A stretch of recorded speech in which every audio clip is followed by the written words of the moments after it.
Mes sincères condoléances. C'est trop grave. C'est trop grave, mamie. C'est trop grave. C'est irréparable. C'est trop, trop grave. Vas-y, on t'écoute. Bonjour à tous. Hier, en fait, le papa de mon cousin, c'est mon cousin.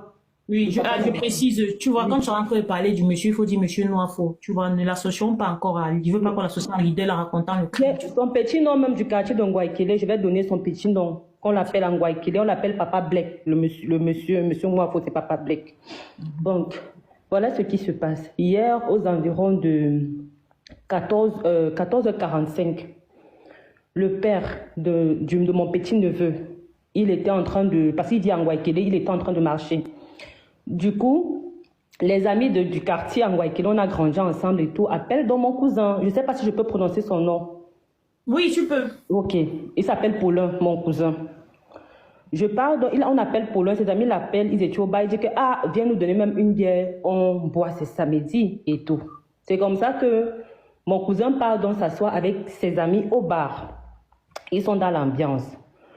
Maintenant, le papa Black, le papa qui a le petit, il arrive donc dans le bar où se trouve mon cousin et tout. Il commence à les taquiner parce que c'est un monsieur qui a pour habitude de taquiner et d'avoir des propos un peu déplacés. Un peu déplacés. C'est comme ça que mon cousin dit que ouais, laisse-nous, nous sommes en train de boire notre vin, il ne faut pas venir nous déranger ici, pardon, nous sommes dans la joie, c'est samedi. Le monsieur ne faisait que, papa Black ne faisait que continuer à attaquer, en fait, il y avait les propos. C'est comme ça que mon cousin lui dit donc que tu as d'abord fait ministre, parce que celui qui est décédé, ça fait 2 semaines à cause toujours du même monsieur, il s'appelle ministre au quartier. Ministre est décédé toujours comme ça à cause de tes fausses blagues. Excuse-nous, laisse-nous boire notre vin. C'est comme ça, papa Black, donc, comme mon cousin Paulin lui dit donc ça, papa Black donne dans le coup de poing à mon cousin. C'est comme ça que, là, je vais parler en francam. C'est comme ça que si les gens peuvent écouter, je ne sais pas, parce que si je commence à parler en français, même on peut bloquer le live. C'est comme ça qu'il donne le coup de poing à mon cousin, l'encham commence. Donc mon cousin aussi, c'est quelqu'un que lui n'aime pas se laisser faire. L'encham commence. C'est comme ça que les gars viennent donc séparer, les gars avec qui mon cousin est le quartier, parce qu'on les connaît au quartier. C'est pas donc. Papa Black, maintenant, mon cousin lui s'assoit, il continue à porter son vin et il boit. Il sait que nous, on a séparé. Ce sont les hommes, ils ne sont pas comme nous les femmes que nous on garde de rancune. C'est comme ça que le monsieur, papa Black, donc, lui part. Il lui dit que je vais te montrer. Il descend donc chez lui. Quand il descend avec la rage, il dit que je vais te montrer, je vais te faire mal, je vais te piquer où ça fait le plus mal. Et entre-temps, ton cousin était au bar. Oui, lui a continué à boire. Lui continué à boire et tout. C'est comme ça que le monsieur dit que je vais te piquer où ça fait mal, je vais te piquer où ça fait mal. Il part chez lui. Je vais préciser une chose. Ce monsieur vivait d'abord à la brique. Donc il vient en Ngouaikele, comme locataire en Ngouaikele, c'est comme ça qu'il calme. Mais avant, il vivait à la brique. Les gens connaissent les anciens dossiers de la brique. Je ne vais pas soulever ça ici, ce n'est pas mon but.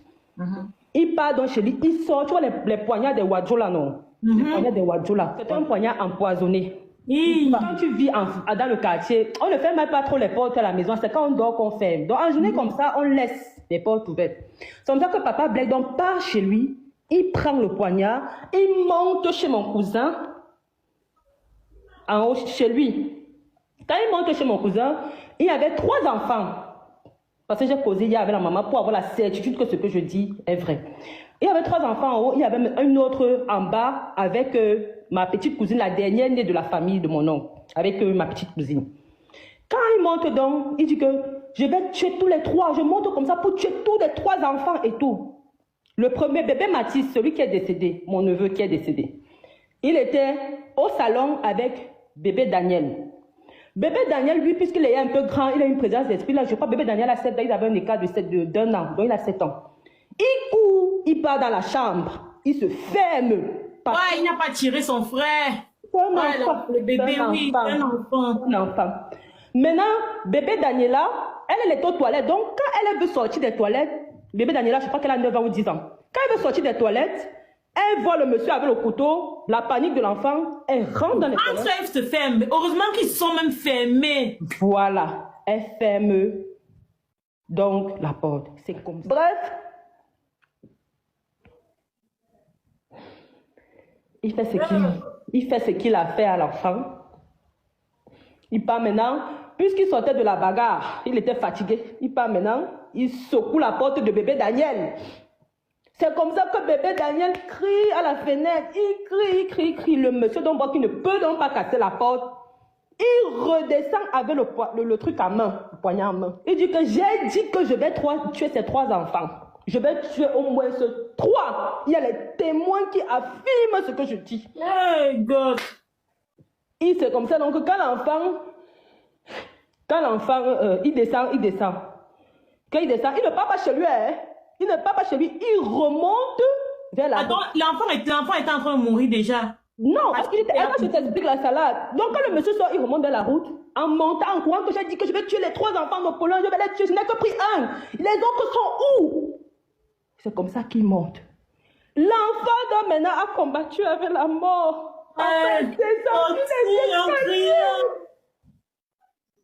Ouais, mamie.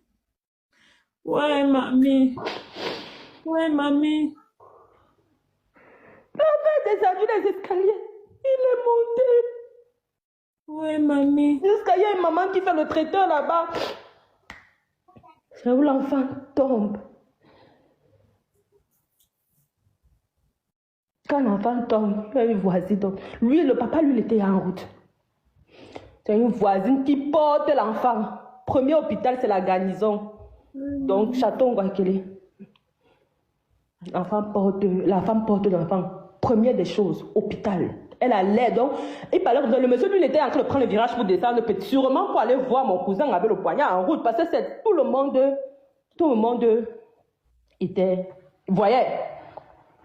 On part avec l'enfant.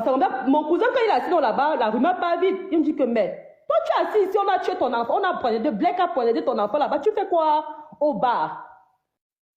Il s'est comme ça que lui, il est surpris, il se lève, donc il court. Quand il court, il tamponne dans Blake. Papa Blake, là, avec le poignard, dit que je t'ai dit que j'allais te faire, j'allais te piquer où ça fait le plus mal. Mon cousin la rage. Il demande d'abord que son enfant est où, que bébé Mathis est où. On dit qu'il est à l'hôpital. Mon cousin l'a arrêté. Tonner. Les gars aussi du quartier. Taper jusqu'à... Le type fait comme si... Donc il s'est évanoui, il fait semblant. C'est comme ça que le 15e, parce que la police n'est pas loin. Il y a la police à côté, il y a la gendarmerie en bas au CETIC. C'est comme ça que les policiers viennent. Donc, puisqu'on connaît, on nous connaît au quartier, on nous connaît. Les policiers viennent donc, ils voient que c'est mon cousin. Mon cousin dit que, on arrête mon cousin, il y a quoi? On dit qu'on vient de poignarder. C'est comme ça que les policiers voient donc que le monsieur était accouché. Il faisait semblant qu'il était évanoui. Les policiers disent que non, il ne faut pas que la scène, si ça se passe comme ça, on le porte, on stoppe un taxi, on l'amène plutôt au CHU parce que les policiers sont renseignés. On a dit que non, le bébé est à la garnison, on ne peut plus partir avec lui à la garnison. Ça va créer autre chose. C'est comme ça qu'on l'amène donc au CHU. Quand ils arrivent au CHU, non, avant même qu'ils arrivent au CHU, on appelle le niais. Je vais essayer de coder. On appelle le niais. On dit au niais que le bébé est mince. Le niais ne dit pas. Parce qu'avant même, j'ai oublié un petit détail. Quand le taxi vient pour le porter, le monsieur Blake là, c'est là où le gars se réveille. Hein, donc il n'était même pas évanoui, il se réveille là dans le taxi. Pour quelqu'un qui dit être inconscient, il se réveille là dans le taxi. Le niais, donc comme le niais est rusé, lui n'allons pas dit au monsieur. On part donc avec lui au CHU. Et quand on arrive au CHU, parce que j'étais deux BR au CHU, c'est comme ça qu'on arrive donc au CHU, le policier dit donc au monsieur que, comme tu vois là, l'enfant là est décédé. Elle mène. Donc nous sommes les premiers là. On va d'abord partir faire le constat à la garnison. Le gars, on a laissé je crois qu'on a laissé un anti, ou bien je ne sais plus trop qui on a laissé, mais toujours de la police.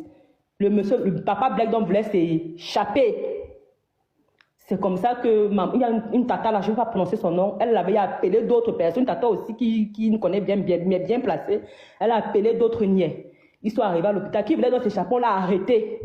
Comme ça qu'on le mène donc au lit pour qu'il ne s'évade pas. Mon cousin est parti. Maintenant, la maman de bébé Mathis. Bébé Mathis, ça va le décider. Ils étaient à la maison sur le samedi. Mon cousin et sa femme, ils ont les brocantes. Ils ont les brocantes. En route toujours, tu sais que Ngouaikele, il y a tout. Ils ont les brocantes. La maman, donc, elle était partie à Mokolo parce que c'est le week-end, elle voulait préparer pour les enfants. Donc, bébé Mathis monte donc, il parle à voix d'abord, il dit que maman, ouais, moi je veux manger la nourriture. C'est comme ça que la maman dit que, ok, il n'y a pas de problème. Je vais descendre, je vais d'abord partir au marché, acheter à Mokolo, acheter certains petits trucs. Elle est partie avec l'aîné et son garçon, parce qu'elle a le premier, elle est partie avec le premier enfant à Mokolo. Donc, le temps que l'enfant, elle donne de l'argent à l'enfant, achète le pain à leur chocolat, le temps que je cours vite, je m'en vais. C'est comme ça que l'enfant achète le pain au chocolat. Il part à la maison. La maman part à Mokolo avec l'aîné pour faire le marché, pour venir. C'est quand elle est à Mokolo, on l'appelle. Ça, ce sont les histoires qui sont passées à 16h30 que l'enfant décède. Une main à 16h30. À 16h30. Voilà la situation. Maintenant, le mari à ma cousine, c'est un réalisateur. Il connaît l'idole. Je pense que hier, j'étais appelée. Je ne voulais même pas que cette histoire vienne. Il appelle, elle ne décroche pas. Elle ne fait pas signe de vie. Elle ne fait rien. Voilà donc l'histoire. Voilà l'histoire. Le petit, il a pris, il a fait 2 fois. Si tu veux, je t'envoie les images, mais il ne faut pas poster pour que tu voies. Tu peux. Voilà, mais tu ne postes pas. Oui. C'est là où les gars, ici, il a mis. Quand quelqu'un fait ici, ce n'est pas pour tuer. Ici, le bras, ici. J'ai dit le bras, c'est qu'on voit le tuyau de la terre.